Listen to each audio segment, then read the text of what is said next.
Welcome to the English Effect. Today, we have a really great deep dive for you.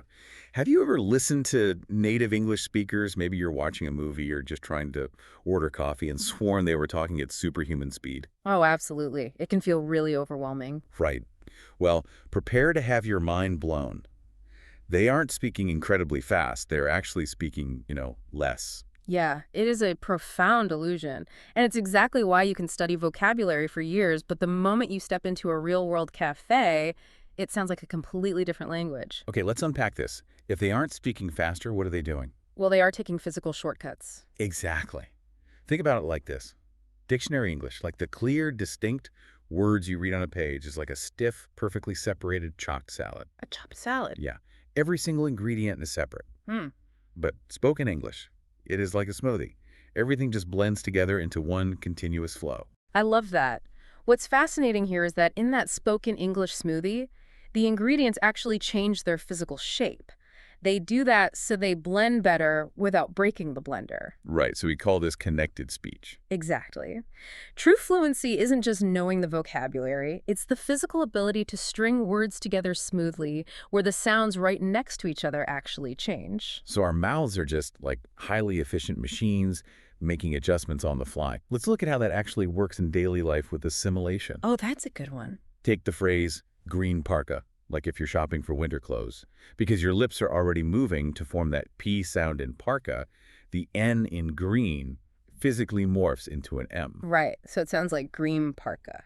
Exactly. But wait, I have to play devil's advocate here. Oh, go for it. When I drop sounds or slur my words together, my old English teachers used to call that sloppy, lazy pronunciation. Why is this different? It is a fair point, but it's really not lazy. It is biomechanical efficiency. It simply makes it physically easier for your jaw and tongue to do their job without constantly stopping and starting. So it just maintains a fluid rhythm. Yes. And it's not just morphing sounds. What happens when the sounds completely clash and can't just be morphed? Right, like when you hit a roadblock in the sentence. Exactly. When that happens, the mouth just drops the sound entirely. This is called elision. Elision. Got it. Think about the sentence, I can't speak Italian. In natural speech, that T sound in can't vanishes entirely. It's just too difficult to pronounce right before the S in speak. So it just becomes, I can speak Italian. Right. We also use catenation, which is chaining words together. Like if a shirt looks good in a certain light, you carry the D right over to the I. It sounds like gooden. What stands out to you when hearing native speakers do this? Well, honestly, with all these missing and merged elements, I just wonder how our brain actually processes this smoothie in real time without freezing up. Our brains handle it through a mechanism called chunking. Chunking. Yeah. Instead of translating word by word, your brain groups these blended audio streams into larger, memorable units. By recognizing the shape of a whole phrase, you save a tremendous amount of mental processing load. I actually saw a fascinating study in our research notes from Narrowswing University about this. 91.5% of English majors prefer watching movies with English subtitles to train for this. Oh, wow. Yeah. But how exactly does reading text help the brain process those auditory chunks? Well, subtitles act as a visual anchor.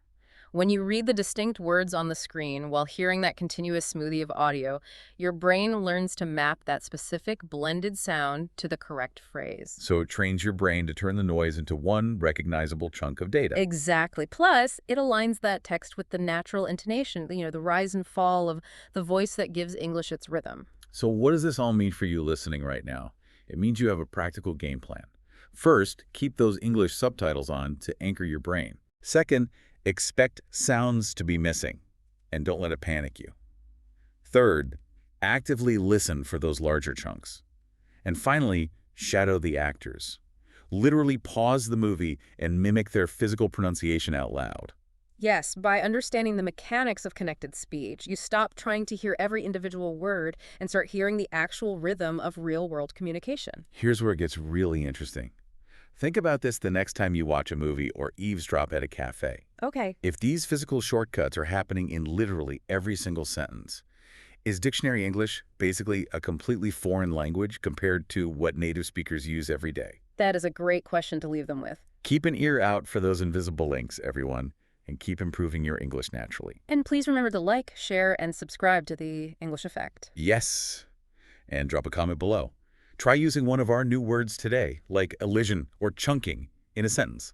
Talk to you next time.